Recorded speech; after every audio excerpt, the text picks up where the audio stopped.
పెదవుల్లో వెన్నెల్లు గుండెల్లో కన్నీళ్ళు ఇన్నాళ్ళు ఇన్నేళ్ళు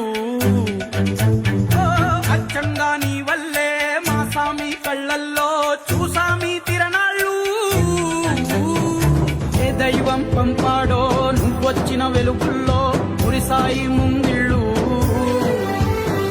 మా పుణ్యం పండేలా ఈ పై. అయ్యో మరి ఇద్దరు పిల్లలు ఎవరు చూసుకుంటున్నారు? అమ్మ నాన్న లేరు కదా, మీరే చూసుకుంటున్నారా? పోన్లేండి. సైకిల్ తొక్కుతావు నువ్వు? తొక్కుతావా? కావాలా? తీసుకొస్తా సైకిల్, సరేనా? నువ్వు బాగా చదువుకోవాలి మరి. మీ మనవరాలు సైకిల్ ఇస్తామండి. తొక్కుతుందా పాప? లైసెన్స్ ఉందా పాపకి? నీకు ఏ కలర్ కావాలి సైకిల్? పింకా? నేను తీసుకొస్తానండి.